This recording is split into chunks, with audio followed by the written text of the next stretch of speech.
چاقوی تمساح یا چاقوی وحید مرادی آوردم براتون طرح جدیدش رو. کلمبیا چاقو زده، چه چاقوی خاصی، مخصوص اونهایی که خاص پسندن و هر چاقویی رو به عنوان یک چاقوی کلکسیونی انتخاب نمی کنن. فوق العاده است این چاقو. تمساح معروف یا چاقوی وحید مرادی معروف رو طرح جدیدش رو به این شکل زدن که روی دست باربندها کاملا فلزی و کار شده، دست پادوک برزیلی رنگ مشکی. فوق العاده است این کار.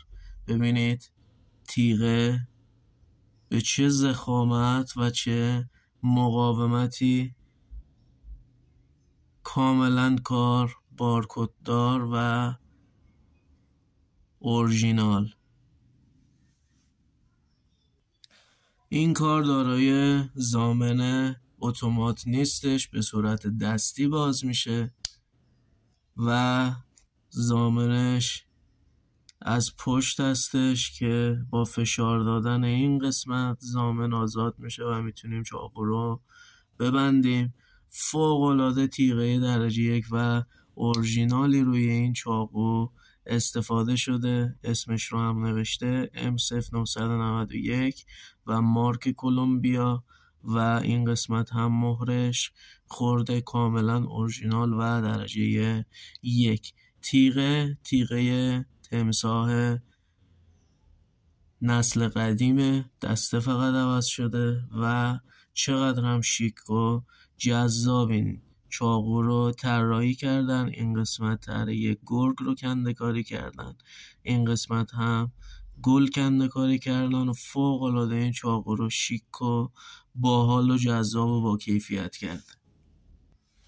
این کار گیره اتصال به کمر رو داره ولی از بس معروف به برندگی بالا دیگه هیچ آپشن دیگه براش نذاشتن. ضربه زن نداره، شیشه شکن نداره، کاتر نداره. یک کار خیلی مجلل و خاص، مخصوصا اونهایی که میخوان فقط از تیزی و برندگی این چاقو استفاده بکنن. معروف به تیزی و برندگی بسیار بالا. طول کار در حالت بسته 12 سانتی متر هستش، در حالت باز به 22 سانتی متر میرسه و طول کلی تیغه که 9 سانتی متر هستش.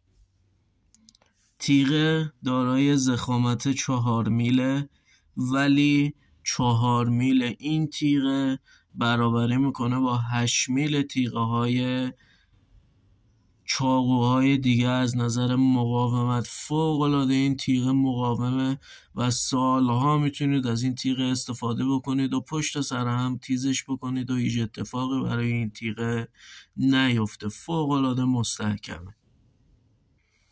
این کار حدود 170 یا 180 گرم وزن خیلی مناسبی داره و نسبت به طولش، مقاوم بودنش و زیباییش و در دست گرفتنش یه وزن خیلی باحال و با ابهتی به کار داده که در دست میگیرید واقعا این احساس قدرت نمایی و ابهت رو بهتون القا میکنه. فوق العاده کار درجه 1 و باحالیه. این کار همراه غلاف کمری برزنتی به شما فروخته میشه که میتونید در غلاف به کمربندتون متصل بکنید و حملش بکنید.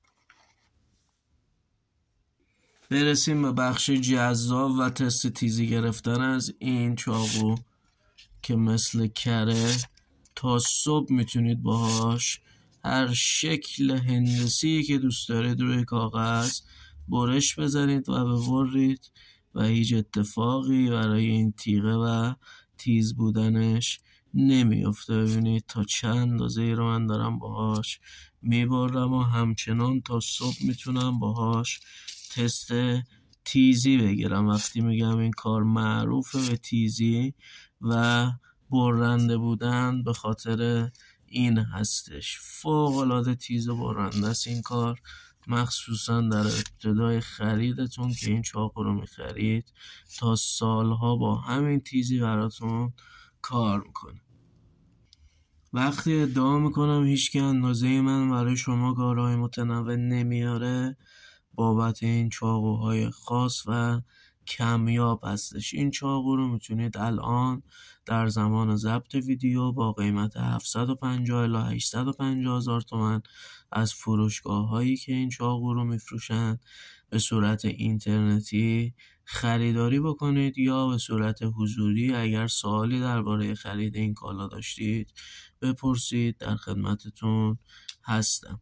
لایک و سابسکرایب و کامنت گذاشتن و حمایت ما هم فراموش نشه.